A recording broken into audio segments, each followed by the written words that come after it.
It shows us the applications that are currently available for integration: Appraisal Scope, ValuTrack, and QuickBooks Desktop. I'm going to start with QuickBooks, right? So that's going to be our connection point here. Call this QB. And here we go. Now we have that. So the next thing I want to do is click on Details, and I want to download the QuickBooks file. And so here's the file that gets downloaded. We've downloaded the file from our A1 sync. What we want to do is go to QuickBooks and update web services. Now I'm in my sample company file here, and web services will start in the background, so pay attention. And so this is the file that I've downloaded. And I'm just going to point to it, say OK here, and now we have it. The next step is to give this password that you can also grab from the file, from the place where we got the file, and here is the password. Now these things are unique, right? So the file is unique to each integration connection point, so you can't reuse them. But here you enter the password, and as soon as I move the focus away to really anything, it gives me this, do you want to save this password? And the answer is yes, I do. Now I'm going to click on this checkbox, and it will give me this option to update selected, which will basically run the integration between A1 Sync and your QuickBooks file. In our case, it's a sample company file. So this thing will pick up on certain objects, and let's see where we at now. So here we are, and you can see that it's initial, right? So that now I'm going to go ahead and just refresh this page. And it's telling me that now it's active. And if I click on the accounts, it'll show me that it picked up on the accounts. Now you don't see bills because in this particular integration, we don't have it programmed to pick up bills from QuickBooks. Customers are there because we do have the need for customers. No invoices and items are there. So there might be an integration where you have a need to have bills pulled out from QuickBooks, and then, this is what it's for. It'll be there. All right, so the next step would be to do the second component. Let's start with ValuTrack, and I'm going to establish the connection here as well. ValuTrack, save. Okay, all right, now that we have this connection, we need to integrate it with QuickBooks. And so to do that, we're going to click on Create New and give it the name, or we can just choose here and hit next. And for QuickBooks Desktop, this is the connection, and for ValuTrack, that's the connection. And so there's our summary, and here we go. Now we have our integration. So now that we have this integration between ValuTrack and the QuickBooks Desktop established, the next step would be to set up the cross-reference points. We'll need 4 of them, right? So one for customers, and we need another one for vendor. Save. We need one for item. And the fourth one that we need is payment method. Now, these things will help us manage the difference of the actual data that exists, let's say, between ValuTrack and QuickBooks. You would be able to maintain those differences without having to, lose ability to integrate to it. All right, so now we'll just navigate to our integrations, and we have our integration, QuickBooks to ValuTrack integration. It's just little icons, and it tells us that the status is initial. So we can get inside it. And now we have the cross-reference payment for cross-reference for payment method would be payment method cross-reference. Cross-reference for vendor would be vendor cross-reference. Cross-reference for item would be, guess what?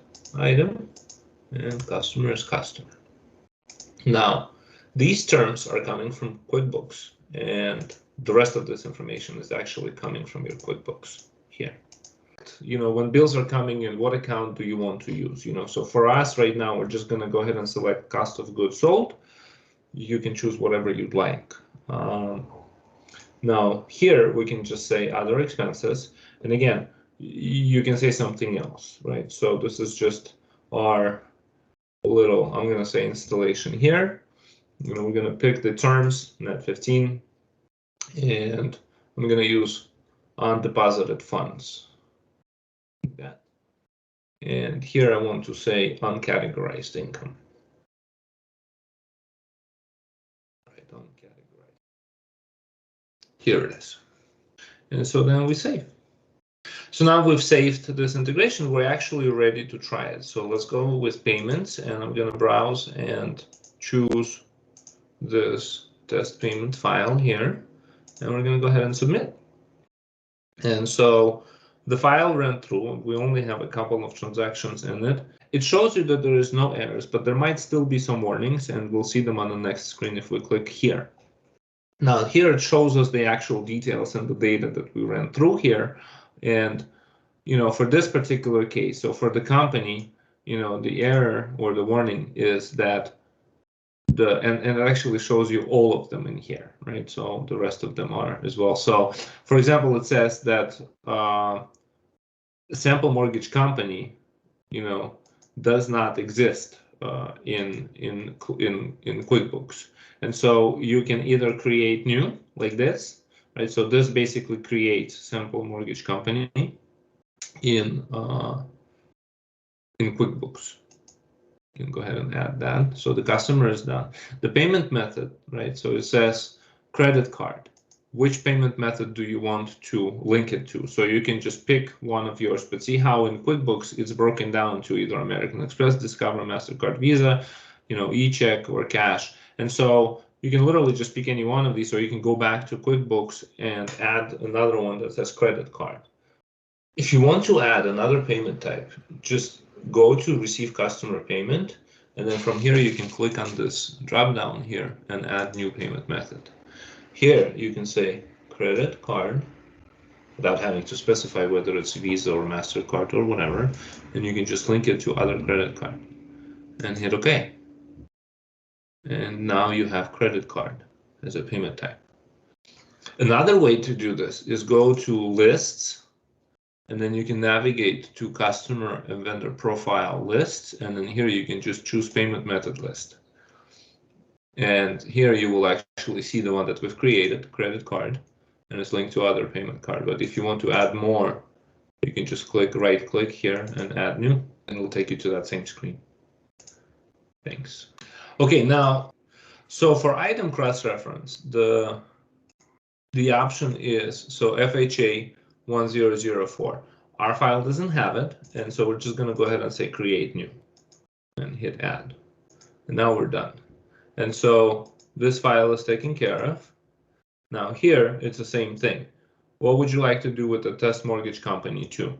We can go ahead and create new. What is the item? FNMA 104T final inspection. Same thing. We can go ahead and just say that it's a new one, and so then we'll have this for the future use. And we hit add and add. These cross references are done. And so now these two records are ready to go into QuickBooks. You can do them one by one by clicking on this individual button here, or you just click sync and it'll take both of them in. And so the file status is pending. And so, all right, so after sync, assuming that your integration is actually set to auto run, and once the sync is complete, we can hit refresh here and we get our success. And so now these two payments are in QuickBooks. So both of these companies are there, all